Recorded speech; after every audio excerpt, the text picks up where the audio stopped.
Hi, welcome. So here's the thing. Normally I am a one project at a time kind of person.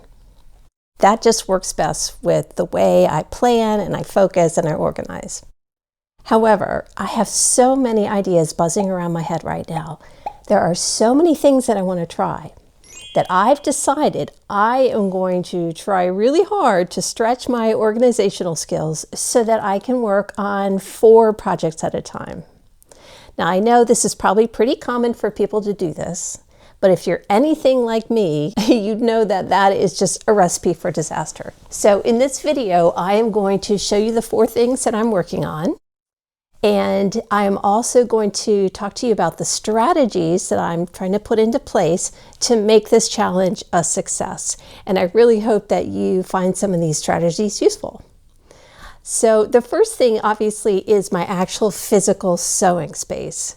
And this is a multi-purpose space. I share this area with a guest suite and a living space as well. So the first thing I've tackled is organization and efficiency and storage. So I think it would be most useful to show you the space and to show you what I've done so far. And there's also a field trip to IKEA. I made it to IKEA. Let's see what they have for me today.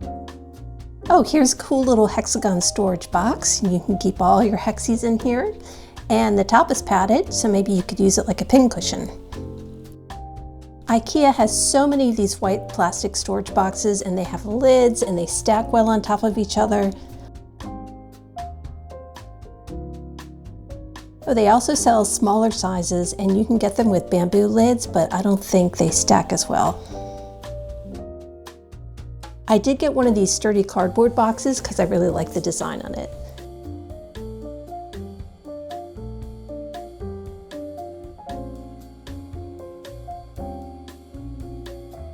I like this series of metal baskets and organizers, and I have one of the desk organizers for my office supplies. The baskets come in pink and green as well as white. Now these shelled containers, maybe they could hold sewing notions. This was so hard to do one-handed with the camera in my other hand. This is a really useful metal drawer unit. I have it in red, but it's not necessarily the most sturdy thing that they sell. I did end up buying this Alex drawer unit.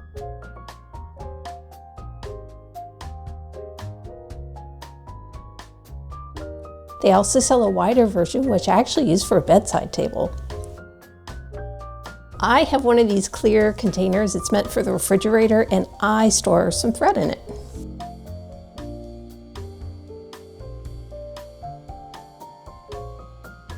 IKEA sells a huge variety of baskets that could be used for sewing and craft storage. And this little guy would make a cute mini sewing kit.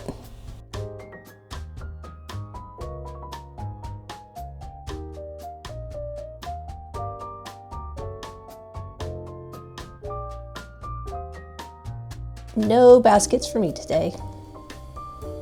I did get this little yellow card. It was such a great color and price.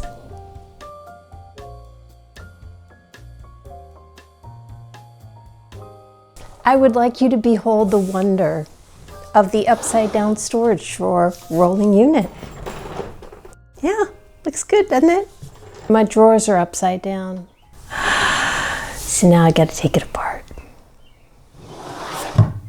So getting those 2 organizational units from IKEA has been really helpful already.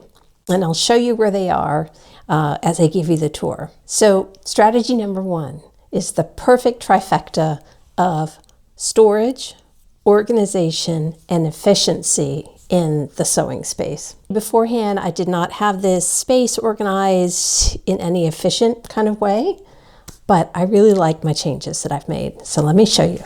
So this is an overall view of where the sewing space is in relation to the other areas that I have to share my space with. Over here is the guest area and a bit of a living area with a TV, bathroom back there. And if you've watched my design wall video, you'll recognize my design board and my lighting rig over there. That design board actually moves around quite a bit depending on what I'm working on. What I've done is I've shifted furniture all the way down to the left. And here is the first item from IKEA. This is the yellow cart, and this is actually my ironing cart. And it is here because my ironing setup is right here. And I have it here so that I can pull it out and watch things on my computer while I'm ironing. So I keep my iron down there, I keep my starch. I also keep my little Clover mini iron there as well, but I'm using it right now. And I can move it out of the way and around the room where I need to. So that's been great. And it's yellow. I love yellow. And here's my big work table. Currently, I am working on an applique project, but I'll show you that in a minute. And this is kind of where my big work triangle comes in. And actually, let me come over here. Oh, but first, I do also have to share my space with this little person. Well, not a person, with this little being up here. So my triangle would be, my work triangle would be sewing machine here, cutting and layout table here, and ironing board right over there. I also have this cart right here, which I've had for a long time, and I have a little mini ironing pad on it. And this can be pulled out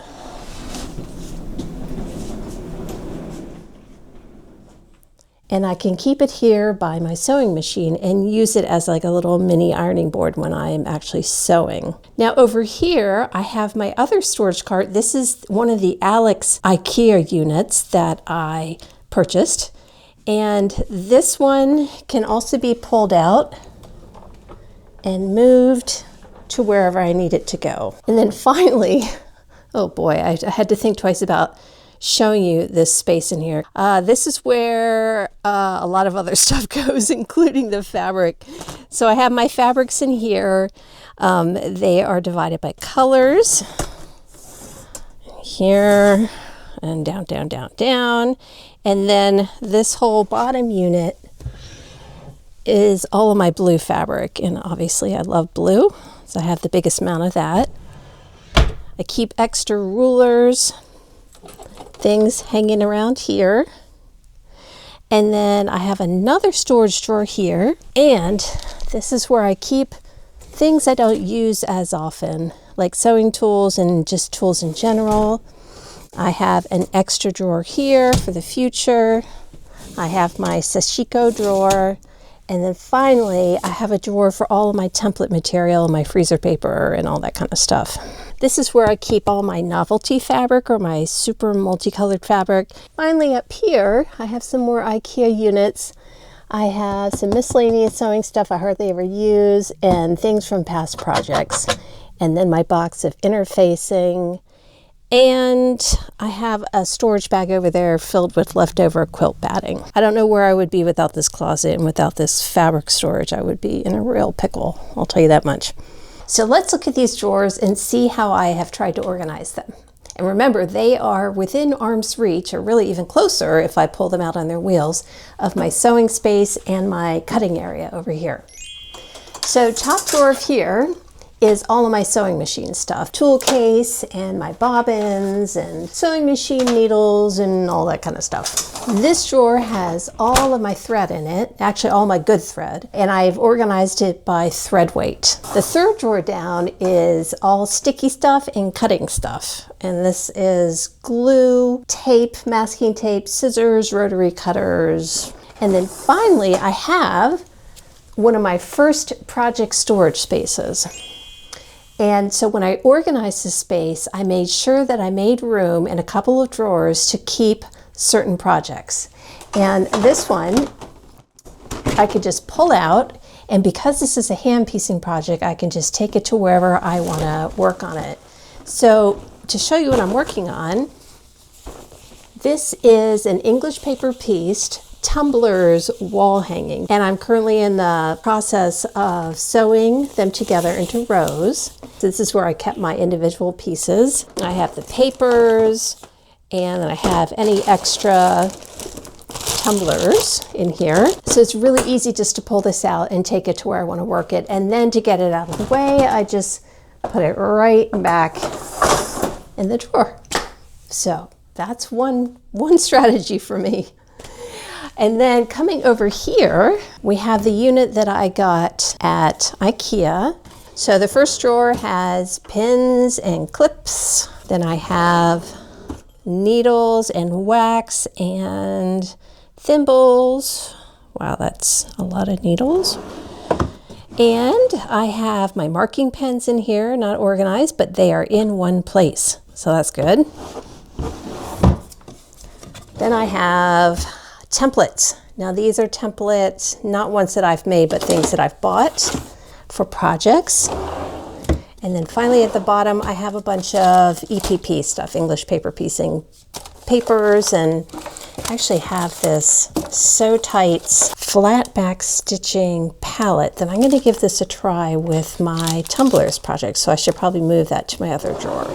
So I know a lot of people have these Alex units in their sewing room, but this is the first time since I've been buying IKEA furniture, and I've bought a lot of IKEA furniture over the years, but this is the first time I've put something together from them which didn't feel as solid and quality as it used to be. And I know people think IKEA quality, but actually they've made a lot of great stuff over the years, and I have a lot of IKEA furniture that has held up for ages.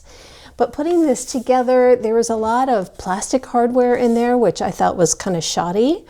And these drawers are not the smoothest in terms of pushing them back in. So I don't know, I feel like quality might be going downhill and the prices are going up. And then I felt bad after buying this, because I thought I should have just gone and bought something used out there. I need to think more before I buy anything new like this, especially with the quality going down. Anyways, but the deed has been done, and I'm going to use it.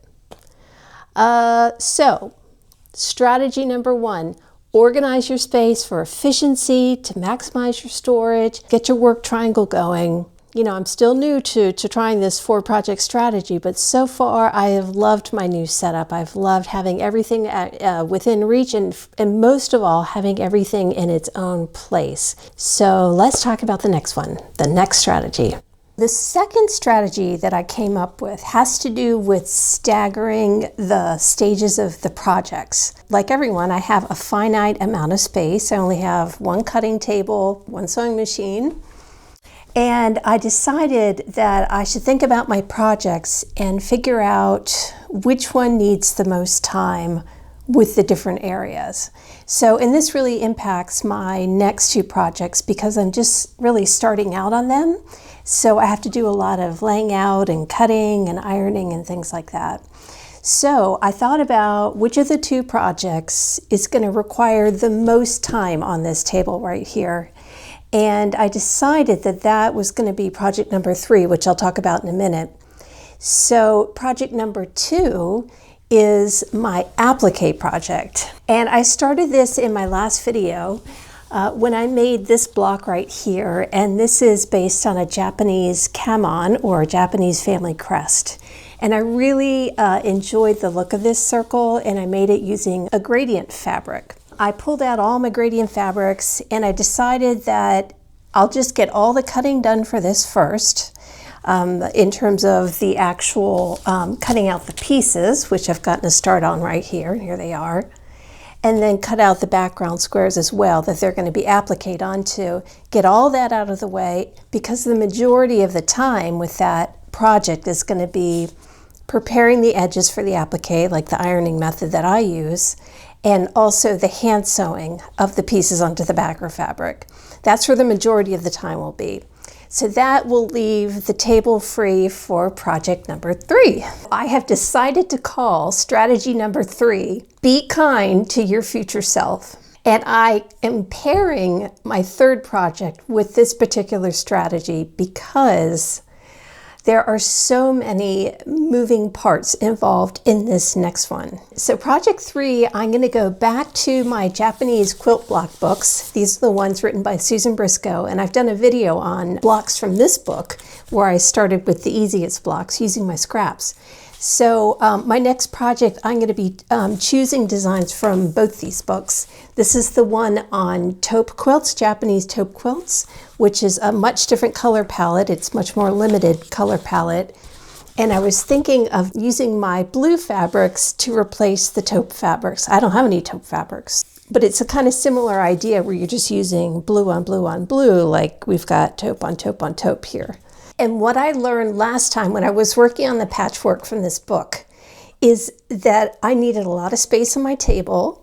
I spent a lot of time at my table trying out fabrics, cutting out fabrics, leaving things laid out. It just took a lot of time, for me at least, because I'm still relatively new at this. It also took a lot of time at my sewing machine. So I think being able to dedicate these two spaces to this project would be great. So the 3 ways that I'm going to be kind to my future self are, first of all, finishing what I'm doing before I stop. Don't leave something half done. My second one is to leave my work so that it's ready for me to pick up right away.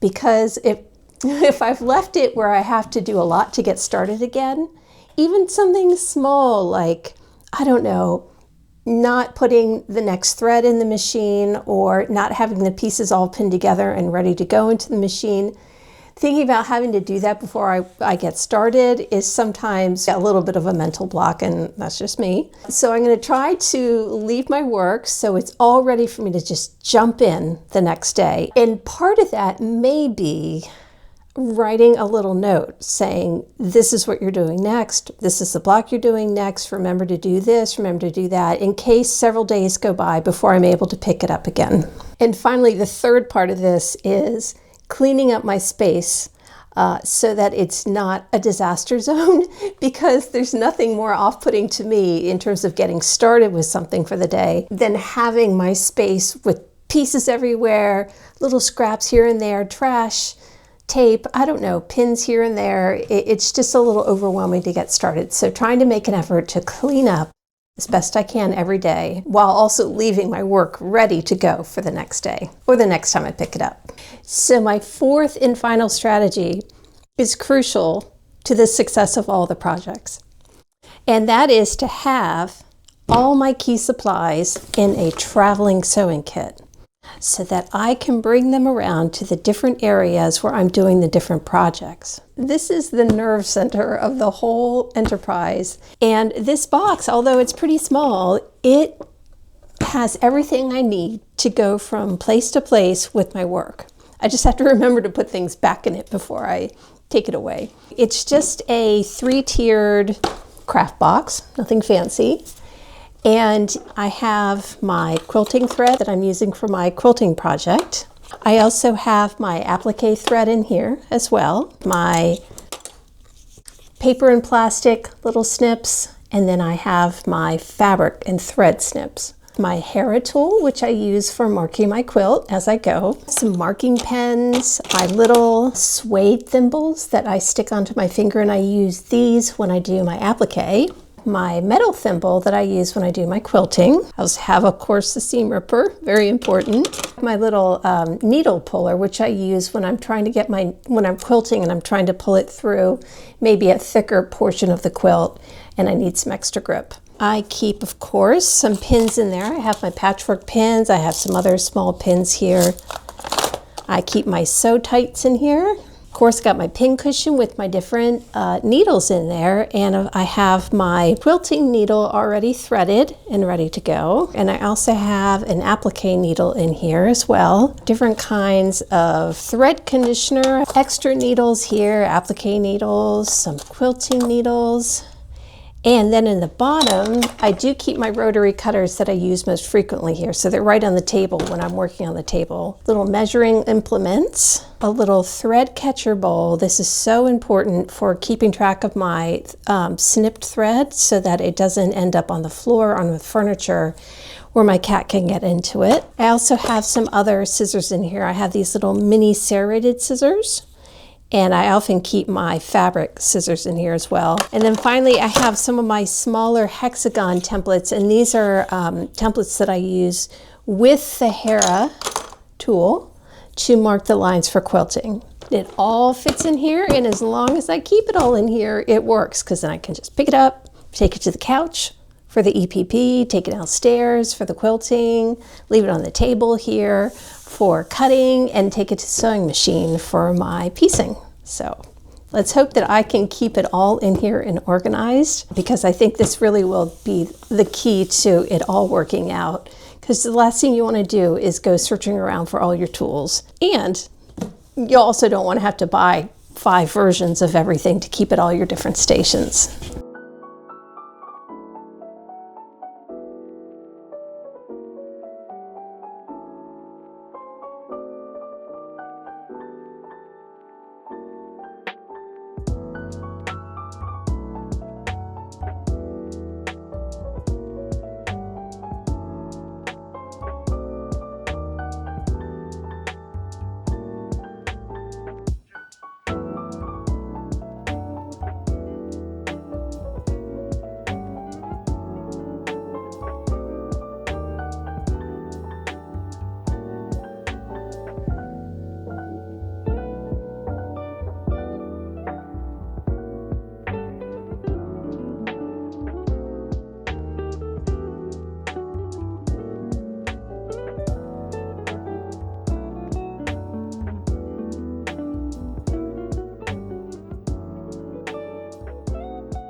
Because I'm hand quilting my quilt, I can do this wherever in the house.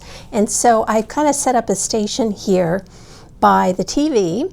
And in the evening, I've got a nice lamp right here. I can sit here and do my hand quilting. And all I need to do is bring my box down, because it's got my quilting thread, as I showed you before. It's got my thimble, my snips, and all that stuff. So I can just get going.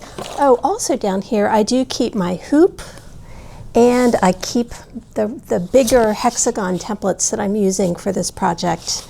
And I also use my cake pan, which I stick under the hoop like this, so I have a hard surface to do the Hera marker on when I'm doing the smaller hexagons that fit inside here like that. So that way I don't have to take it out of the hoop to mark it. And I am marking this as I go. I guess I'm a little bit worried that the Hera markings will wear off if I do them all at once, but also because I like to kind of play around with the placement, and I don't want to commit to the next hexagon quilting line until I've got the other one in place, so I can really measure correctly off of it. But this thing is almost done. I just have a few more spots to quilt, and then it is time to put the binding on it. And importantly, I forgot to mention that I store my quilt that I'm working on top of the piano, because nothing's going to bother it over there. Even the cat doesn't get up there and sleep, which kind of surprises me. So it's a good place to store, and it kind of looks nice too. So here's hoping these 4 strategies are going to be able to help me manage my projects and stay focused and stay on track. And actually, I would have to say that already having that nerve center sewing box with all the project essentials in it, like the thread and the needles and things that I need for each project, plus those essential tools, that has already been such a help. I would say that, and also choosing 4 projects that naturally aren't competing for the same space, big space and tools, like sewing machine, cutting table, and all that stuff. So if you're like me and you have trouble keeping track of multiple projects, I hope that you found some of these strategies helpful. And if you have anything that works particularly well for you, I'd love if you shared it with me in the comments. I love watching these organization videos for sewing rooms, and I learned so many things from that, and also from the people who watch my videos. So send me your tips. Thank you so much for watching. And if you enjoyed this video, give it a thumbs up. And if you're interested in quilting content, especially handwork like hand applique and hand quilting, be sure to subscribe to my channel, and I will see you in the next video. Bye.